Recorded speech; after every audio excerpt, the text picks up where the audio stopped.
साथियों, बाबा साहब का एक ऐसा भाषण जो कभी दिया नहीं गया, लेकिन सबसे ज़्यादा फेमस हुआ, सबसे ज़्यादा पढ़ा गया। उसके तीसरे संस्करण में बाबा साहब ने क्या लिखा, वो मैं आपको बताना आवश्यक समझता हूँ। डॉक्टर अंबेडकर कहते हैं कि इस निबंध का दूसरा संस्करण 1937 में छपा और बहुत ही कम समय में समाप्त हो गया, यानी उसकी सभी कापियाँ बिक गईं। एक नए संस्करण की मांग लंबे समय से बनी रही है, मांग चल रही है। मेरा इरादा था कि अपने नए संस्करण में कास्ट इन इंडिया भारत में जाति, there mechanism, genesis and development, Bharat में जातियाँ, उनका तंत्र, उत्पत्ति और विकास, जो इंडियन एंटीक्वारी जर्नल के मई 1917 के अंक में प्रकाशित हुआ था, को समाहित करते हुए इस निबंध को नया रूप दिया जाए। लेकिन चूंकि मेरे पास समय नहीं था और मैं ऐसा कर सकूंगा इसकी संभावना बहुत कम है, और इधर लोगों की ओर से इस निबंध की मांग बढ़ती जा रही है, इसलिए मैं इसे दूसरे संस्करण के मात्र पुनः मुद्रण के रूप में प्रकाशित होने से संतुष्ट हूँ। बाबा साहब कहते हैं, मुझे ये जानकर बहुत खुशी हुई कि यह निबंध बहुत लोकप्रिय हुआ है और मुझे उम्मीद है कि यहाँ उस उद्देश्य को पूरा करेगा इसको मुझे जो मेरा उद्देश्य था। Doctor B.R. अम्बेडकर, 1 दिसंबर 1944, 22 पृथ्वीराज रोड, नई दिल्ली। तो साथियों, यहाँ ये बता दूँ, ये क्या इसमें ऐड करना चाहते थे बाबा साहब, उनका क्या इरादा था कि कास्ट इन इंडिया, ये एक थीसिस बाबा साहब ने अमेरिका में लिखी थी जो 1917 में प्रकाशित हुई थी। इस पर बाबा साहब को PhD की डिग्री मिली थी। उस विषय को इसमें जात का विनाश, एनालिसिस ऑफ कास्ट, जो भाषण लाहौर में बाबा साहब को देना था, उसमें समाहित करना चाहते थे, लेकिन समय अभाव के कारण ऐसा नहीं कर सके। अब बात करते हैं बाबा साहब क्या लिखते हैं अपनी प्रस्तावना में। मैंने ये भाषण क्यों तैयार किया, भाषण के विषय में बताते हैं। मैंने ये भाषण क्यों तैयार किया और किन कारणों से नहीं दे पाया, इन चीज़ों को स्पष्ट करना चाहते हैं। बात है 12 दिसंबर 1935 को। मुझे जाति पात तोड़क मंडल के सचिव श्री संतराम का निम्नलिखित पत्र प्राप्त हुआ। संतराम ने जो लेटर डाला था, किस तारीख को, 12 दिसंबर 1935 को वो लेटर मिला। उसमें उन्होंने लिखा क्या था ये बताते हैं। उसमें लिखा था, मेरे प्रिय डॉक्टर साहब, 5 दिसंबर के आपके कृपा पत्र के लिए बहुत बहुत धन्यवाद। आपकी अनुमति के बिना ही मैंने इसे प्रेस के लिए जारी कर दिया है, जिसके लिए मैं आपसे माफ़ी मांगता हूँ, क्योंकि मुझे ये लगा कि इसका प्रचार करने में कोई नुकसान नहीं है। आप एक महान विचारक हैं और ये मेरी सुचिंतित राय है कि और किसी ने भी जात की समस्या का उतना गहरा अध्ययन नहीं किया है जितना आपने अध्ययन किया है। आपके विचारों में और हमारा मंडल हमेशा लाभान्वित होते रहे। मैंने क्रांति में एक बार इसकी व्याख्या की है और इसे प्रचारित किया है, और कई सम्मेलनों में मैंने इस पर व्याख्यान भी दिया है। अब मैं आपके नए सूत्र, धार्मिक धारणाओं का विनाश किए बिना, जिन पर जाति व्यवस्था आधारित है, जाति को तोड़ना संभव नहीं है, की व्याख्या पढ़ने के लिए बहुत ही व्यग्र हूँ। आपको जितनी जल्द सुविधा हो, कृपया विस्तार से इसकी व्याख्या करें ताकि हम इस विचार को उठा सकें और प्रेस व अन्य मंचों से इस पर जोर दे सकें।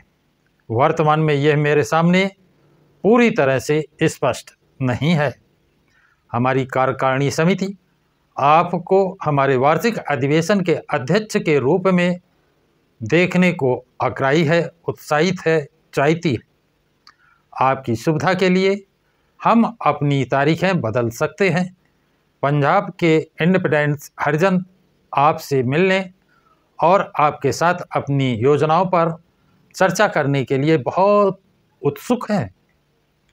इसलिए यदि आप हमारे अनुरोध को स्वीकार करते हैं और अधिवेशन की अध्यक्षता करने के लिए लाहौर आते हैं तो इससे दोहरे उद्देश्य सधेंगे। हम सभी तरह के विचारों के हरिजन नेताओं को आमंत्रित करेंगे और आपको उन्हें अपने विचारों से अवगत कराने का अवसर मिलेगा।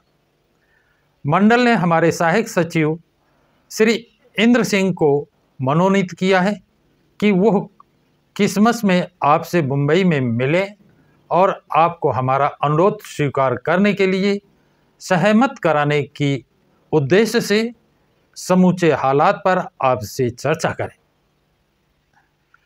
जात पात तोड़क मंडल मुझे बताया गया था सवर्ण हिंदू समाज का एक संगठन है जिसका एकमात्र उद्देश्य हिंदुओं के बीच से जाति व्यवस्था को खत्म करना है, ये बताया गया।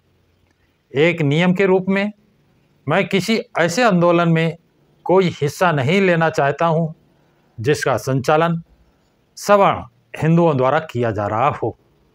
यानी साफ मना कर रहे हैं बाबा साहब कि मैं नहीं ऐसे किसी आंदोलन में भाग लेना चाहता हूँ जिसका नेतृत्व सवर्ण हिंदू कर रहे हो। सामाजिक सुधार के मामले में उनका दृष्टिकोण मेरे दृष्टिकोण से इतना अलग है कि उनके साथ चलना मैंने मुश्किल पाया है, क्योंकि दोनों के दृष्टिकोण अलग अलग हैं और उनके साथ चल पाना नामुमकिन है। दरअसल हमारी मत भिन्नता के कारण उनका साथ मुझे निहायत गैर पैदाइशी लगता है। इसलिए जब मंडल ने पहले मुझसे संपर्क किया तो मैंने अध्यक्षता करने के लिए उनके निमंत्रण अस्वीकार कर दिए।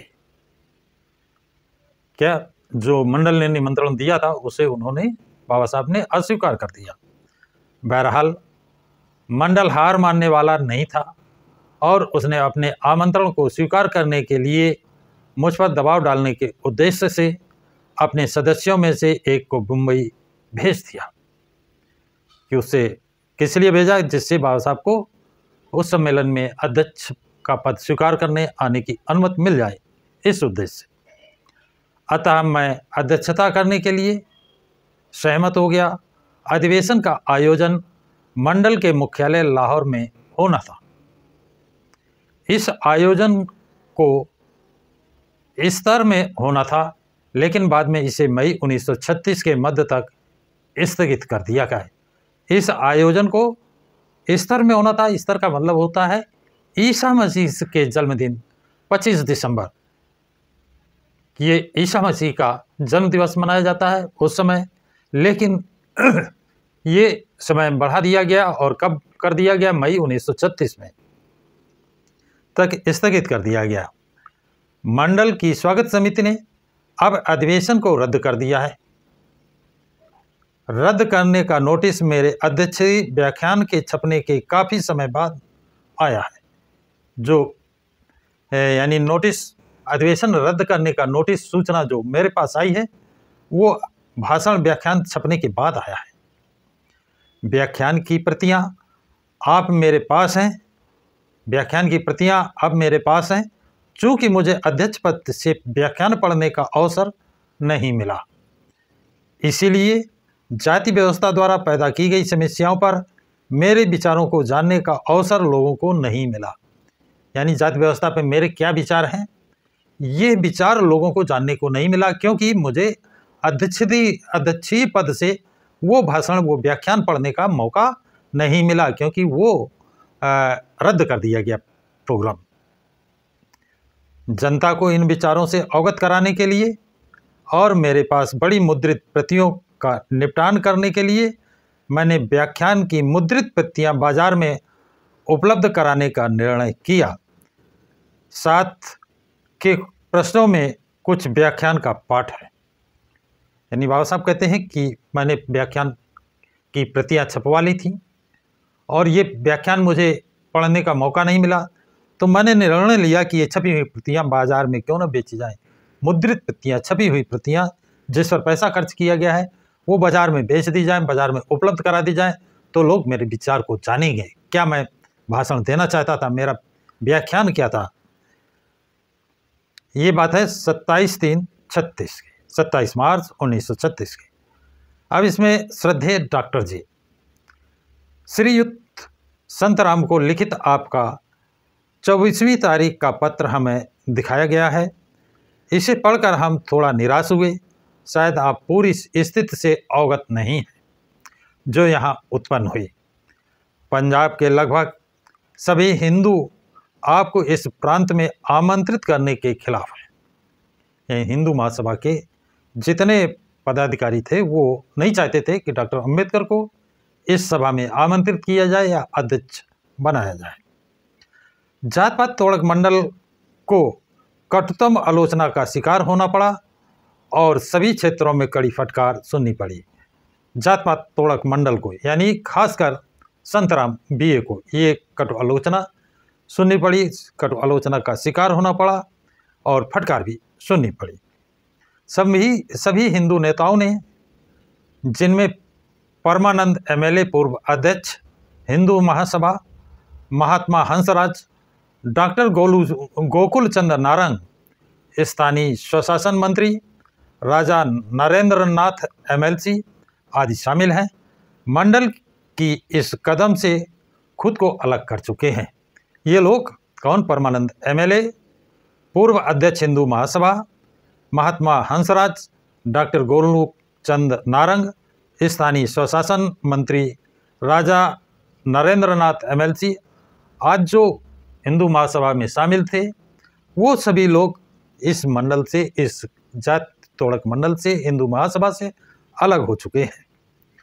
इसके बावजूद जाति पात तोड़क मंडल के संचालक, जिनमें प्रमुख हैं श्रीयुत संतराम, कठिन से कठिन परिस्थितियों के बीच भी आपको अध्यक्ष बनाने का विचार नहीं छोड़ने के लिए दृढ़ प्रतिज्ञ हैं। यानी वो इस बात के लिए दृढ़ संकल्प है, दृढ़ प्रतिज्ञ है कि आपको अध्यक्ष रखेंगे, बनाएंगे ही। मंडल काफ़ी बदनामी हो चुकी है, जबकि मंडल की काफ़ी बदनामी हो चुकी है। इन परिस्थितियों में मंडल के साथ सहयोग करना आपका कर्तव्य हो जाता है। एक तरफ हिंदुओं द्वारा उनके सामने इतनी परेशानी और कठिनाई खड़ी की जा रही है और दूसरी तरफ आप भी उनकी कठिनाइयों को बढ़ाते हैं, तो ये उनके लिए दोहरी बदकिस्मती होगी। हमें उम्मीद है कि आप इस मामले पर पुनः विचार करेंगे और ये वह करेंगे जो हम सभी के लिए अच्छा है। क्या करेंगे? जो हम सब के लिए अच्छा है। इस पत्र ने, बाबा साहब कहते हैं, इस पत्र को जब पढ़ा तो इस पत्र ने मुझे बहुत उलझन में डाल दिया। मैं यहाँ समझने में असमर्थ था कि व्याख्यान को छापने को लेकर कुछ रुपयों की खातिर मंडल मुझे नाराज क्यों करेगा। दूसरे, मुझे विश्वास नहीं हो सका कि सर गोकुल चंद नारंग जैसे व्यक्तियों ने अध्यक्ष के रूप में मेरे चयन का विरोध करते हुए इस्तीफा दे दिया। ये भी आश्चर्य की बात बाबा साहब बताते हैं। क्यों बताते हैं? ये आगे बाबा साहब बता रहे हैं। क्योंकि सर गोकुल चंद का निम्नलिखित पत्र मिला था। यानी गोकुल चंद ने डॉक्टर अंबेडकर को जो पत्र लिखा था, उसमें उन्होंने क्या लिखा था, ये बाबा साहब बताना चाहते हैं, इस तरफ इंगित करते हैं। 5 मोंटगोमरी रोड, लाहौर, 7 फरवरी 1936 को। ये लेटर कौन लिख रहा है? सर गोकुल चंद नारंग। ये क्या लिखते हैं? Pre doctor Ambedkar. मुझे जात पात तोड़क मंडल के कार्यकर्ताओं से ये जानकर प्रसन्नता हुई है कि आप ईस्टर ईसाइयों का सबसे महत्वपूर्ण वार्षिक धार्मिक पर्व की छुट्टियों के दौरान लाहौर में आयोजित होने वाले उनके अगले वार्षिक अधिवेशन की अध्यक्षता करने के लिए सहमत हो गए हैं।